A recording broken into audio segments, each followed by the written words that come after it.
मी या ठिकाणावर सर्वप्रथम डॉक्टर अजय लोकडे साहेब वडगावकर यांचं खूप मनापासून अभिनंदन करतो। डॉक्टर अजय लोकडे वडगावकर साहेब हे MBBS आणि DGO म्हणजे सर्वोच्च पदवी प्राप्त करून घेतलेले आहेत आणि ताईसुद्धा आमच्या प्रोफेसर आहेत लोकडे ताई। या ठिकाणावर मातोश्री हॉस्पिटल मॅटर्निटी नर्सिंग होम तसेच स्थलांतर व गृहप्रवेश म्हणजे असं दुहेरी कार्यक्रमाचं इथं आयोजन करण्यात आलेलं आहे। त्या अनुषंगानं या ठिकाणावर या वसमत तालुक्याचे लोकप्रिय आमदार सन्माननीय राजू भैया नवघरे यांनी सुद्धा इथं भेट दिली आणि या हॉस्पिटलचं उद्घाटन केलेलं आहे। आंबेडकरी चळवळीतील नवनिर्वाचित नगरसेवक राजकुमारजी येंगडे या ठिकाणावरचे गटनेते या सहकारी साखर कारखान्याचे म्हणजे मला वाटते चेअरमन आणि बरीचशी मंडळी मान्यवर नगरसेवक वाहुळेजी असतील नगरसेवक बरीचशी मंडळी इथं भेट दिली। आमचे विजयजी सरपाते नांदेडचे युवा धाडशी एक नेते आहेत आणि डॉक्टर साहेबांचे मेहुणे आहेत ते इथं विशेष उपस्थित राहिलेले आहेत। डॉक्टर साहेबांचा मुळात स्वभाव जो आहे हा सेवाभावी स्वभाव आहे, त्यांच्यात अतिशय नम्रता आहे आणि लोकांची सेवा आपल्या हातून कशी घडावी याच्यासाठीच म्हणजे डॉक्टर साहेबांनी हे हॉस्पिटल उभं केलेलं आहे।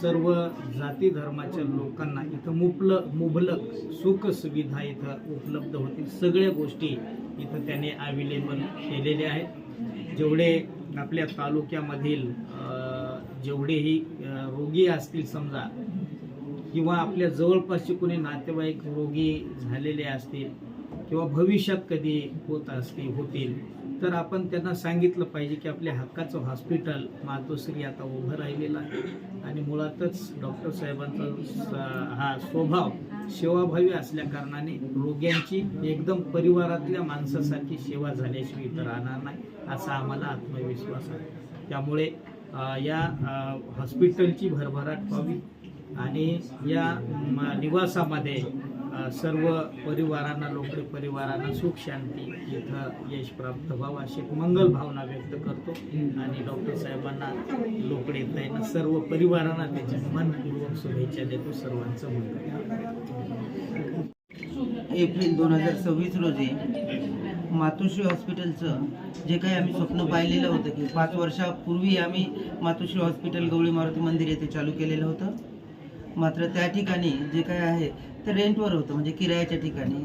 त्या ठिकाणी जे काही ज्या परिस्थितीत जे उपलब्ध होतं त्या पद्धतीत आम्ही आजपर्यंत तिथं सेवा दिलेली आहे। 5 वर्षाच्या प्रयत्नानंतर खूप तडजोड करून हे हॉस्पिटल उभारलेलं आहे आणि आम्हाला असं वाटत होतं की हे मॅटर्निटी अँड नर्सिंग होम आहे, तर गरोदर माता जे आहेत जे किंवा कुठले ऑपरेशन्स आहेत या ठिकाणी आम्ही लोकांना चांगल्या ॲम्बियन्समध्ये हे सगळ्या पुरवल्या जाव्यात अशी एक आमची इच्छा होती।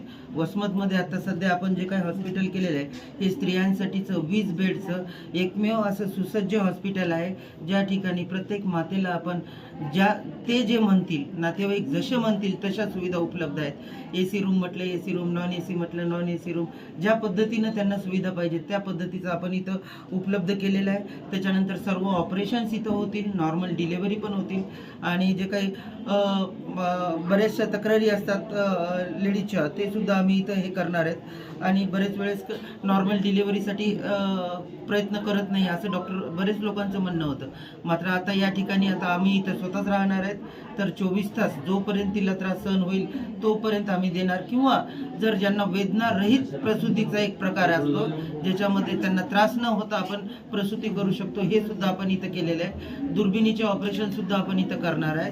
त्याच्यानंतर आपण बरेच वेळेस की अवघड ऑपरेशन जसे कॅन्सरचे ऑपरेशन्स असतात ते सुद्धा आपण जे लेडीजचे जे काही पिशवीचे गर्भपिशवीचे कॅन्सर जे आहेत ते सुद्धा आपण या स्तरावर करणार आहेत। कालांतरानं काही दिवसामध्येच आपण हे पूर्ण हॉस्पिटल लोकांना सुविधा व्हाव्यात, पैसे लागू नयेत या हिशोबाने काही कालावधीमध्येच हे हॉस्पिटल सुद्धा कॅशलेस करण्याचा आमचा प्रयत्न आहे आणि लवकरच ते होईल।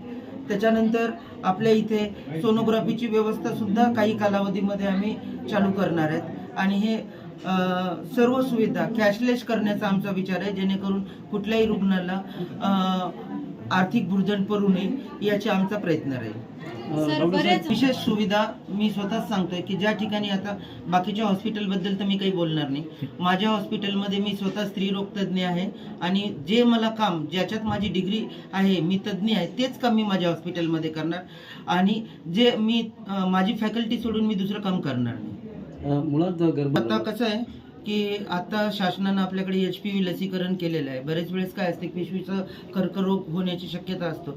बऱ्याच असं आता यूट्यूबवर्स आणि बाकीच्या रील्स पण झालेत की HPV लसीकरण करू नका म्हणून त्याचे बरेचसे चुकीचे काही संदेश आपल्या समाजामध्ये पसरलेले आहेत. माझं सर्वांना आव्हान आहे की HPV लसीकरण जर केलं तर हे गर्भपिशवीचे ऑपरेशन सुद्धा होणार नाहीत. त्याच्यामुळं सर्व जनतेच माझं आव्हान आहे की जे काही आपले 15 वर्षाच्या खाली म्हणजे 14 वर्षाच्या ज्याचे पूर्ण नाही झालेत अशा लोकांनी HPV लसीकरण घ्यावे जेणेकरून हे गर्भपिशवीचे काही आजार पुढच्या भविष्यामध्ये त्यांच्या होणार आहेत तर ते होणार नाही. ठीक आहे. थँक्यू. ओके.